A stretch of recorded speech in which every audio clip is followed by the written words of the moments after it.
Hello ഗീസ്, അപ്പോൾ എന്താണ് എല്ലാവർക്കും സുഖമില്ല. അങ്ങനെ ഒരു ഈസ്റ്റർ ദിനമായിട്ട് നമ്മൾ പോവുകയാണ്. ഈസ്റ്ററിൻ്റെ അന്ന് ഹോസ്റ്റലിൽ ചേച്ചിയുടെ വീട്ടിൽ പോകണം.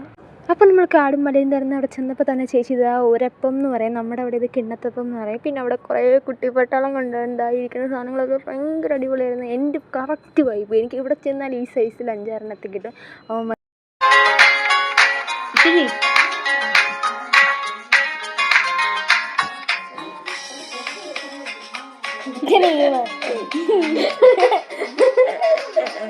പിന്നെ കഴിച്ചതിന് ശേഷം വെറുതെ ഇരിക്കാനുള്ളൂ എന്ന് പറഞ്ഞപ്പോൾ എന്നെയും കൊണ്ട് സ്ഥലമൊക്കെ കാണിച്ചു തരാൻ വേണ്ടി അവിടെ പ്രത്യേകിച്ചൊന്നും അവർക്ക് അറിയത്തില്ല. കുഞ്ഞു പിള്ളേരല്ലേ, അവന്മാരപ്പുറത്തയ്യത്തിൽ കളിക്കുന്ന സ്ഥലവും കുറേ കഥകളും എല്ലാം എനിക്ക് പറഞ്ഞു തന്നു. അതിനുശേഷം പിന്നെ അവിടെ പറങ്ങാണ്ടിപ്പഴമൊക്കെ ഉണ്ട്. അപ്പം ഞാൻ കഴിക്കത്തില്ല, ഇത് കഴിക്കുന്നത് നല്ലതെന്ന് പറഞ്ഞേക്കാം. ഞാനപ്പോൾ ഓർത്ത് പണ്ട് വീട്ടിലപ്പുറത്തയ്യത്തിൽ ഇങ്ങനെ വെച്ച് നമ്മളെല്ലാം പറക്കൊണ്ടുപോയി വിൽക്കുകയും ചുട്ട് തിന്നുകയൊക്കെ ചെയ്യുമായിരുന്നു. സിപ്പ് പിടിക്കാനൊക്കെ ഉണ്ട്, അതൊക്കെ ഞാൻ ആലോചിച്ച്.